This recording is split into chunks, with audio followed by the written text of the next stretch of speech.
The biggest shock in this month's market report is townhouses in Calgary.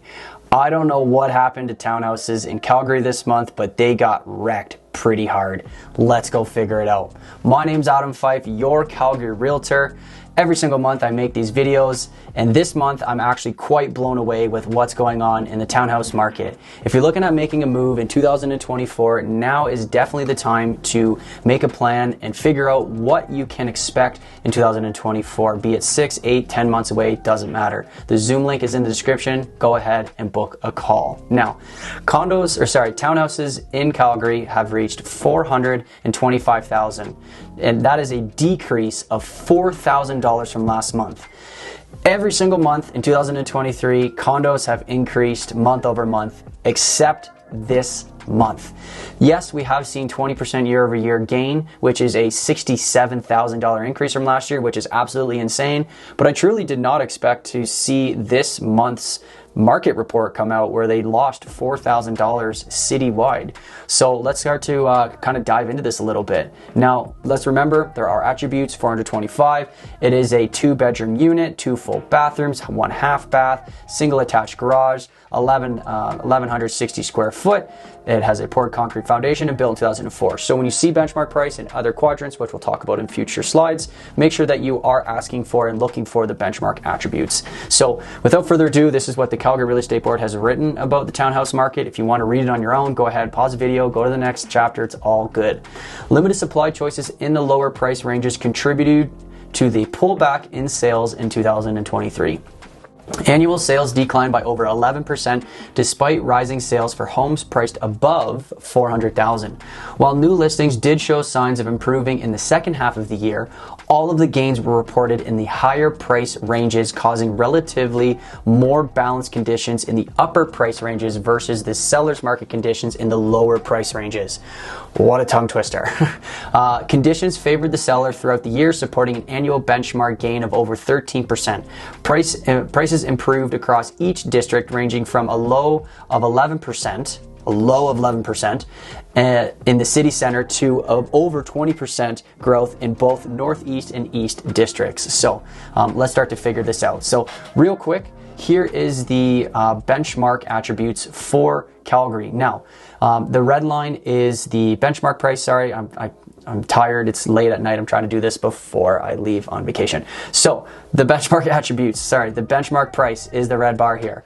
The inventory last month should have been an indicator for me that there's going to be some sort of decrease in the horizon, but the market was so hot that I just didn't see it coming. So this month we also saw more inventory than we did sales. So it's indicating a little bit of a market slowdown. You can see in months of May, June, July, August, September, we saw more sales than we did inventory. There was so many things happening in the market, lots of movement, lots of things happening.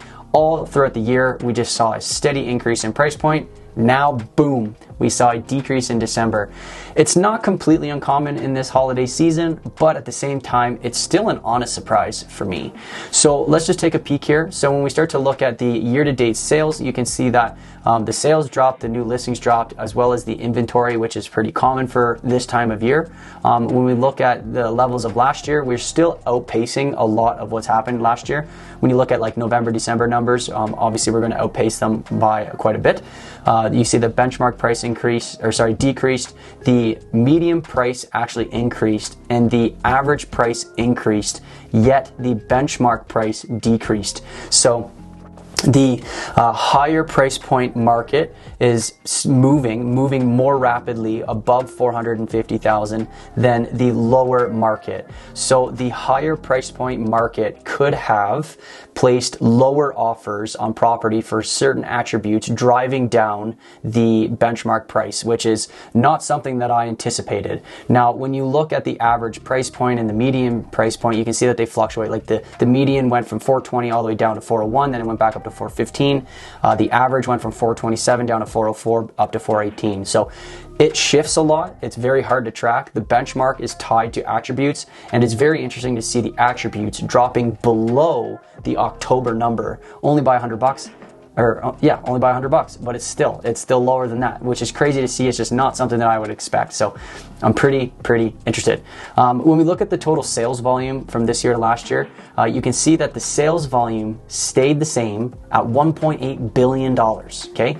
The sales actually decreased from last year. We went from 5,100 sales to 4,500 sales, which was a 11.4% decrease. Yet, the sales volume literally stayed relatively the same. Sorry, I'm trying to talk without breathing. The new listings fell by 1,000 new listings, so there was less options on the market, but the sales also fell, so it kind of balanced itself out there a little bit.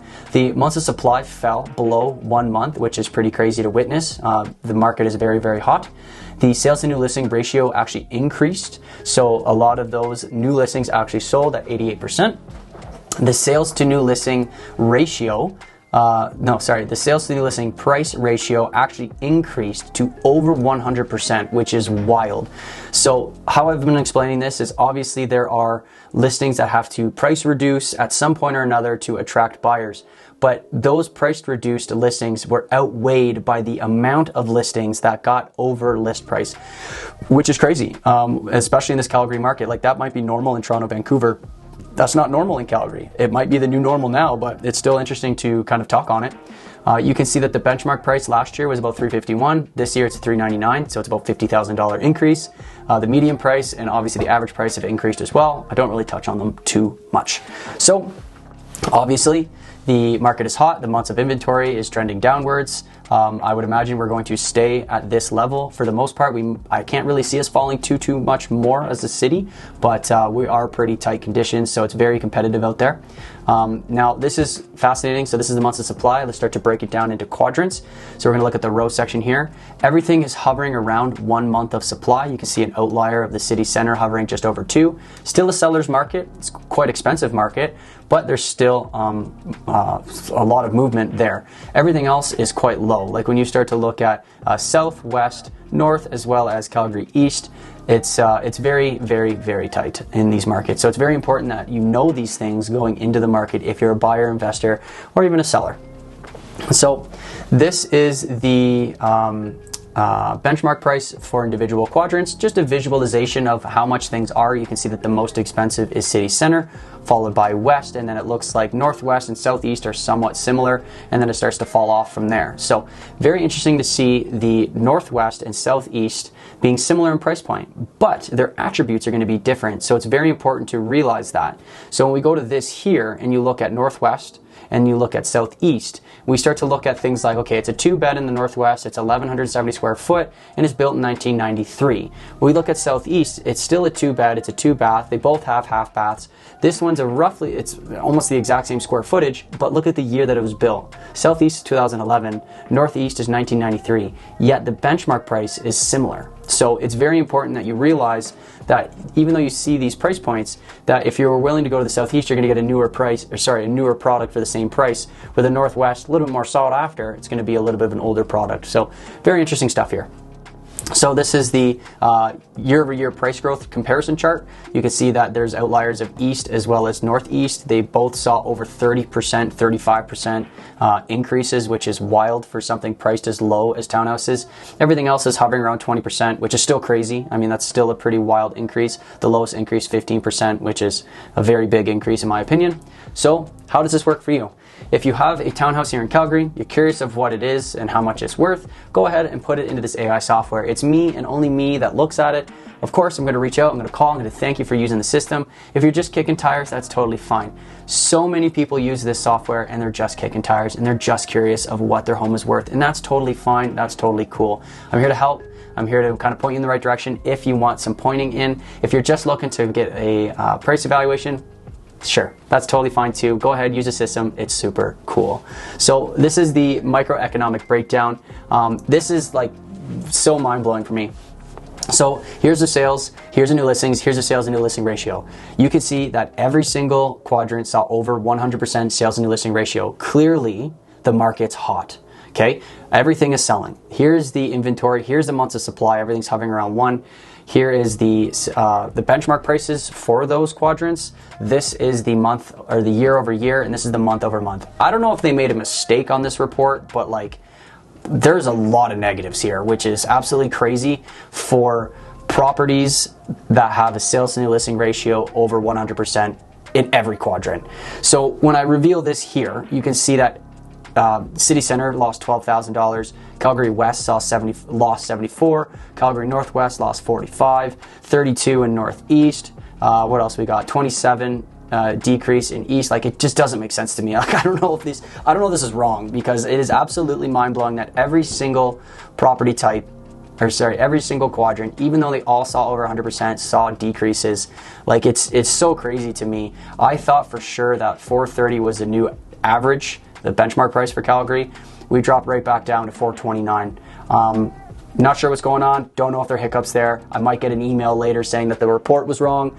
But like, yeah, it's pretty mind-blowing. So what's going to happen in Calgary in 2024? Well, we're off the charts, and I'm pretty sure we're going to stay off the charts for a while, because the Calgary Real Estate Board does not seem like they're in any panic to change this chart. I've been calling it out for the last like 7-8 months, and we've been off the chart the entire time.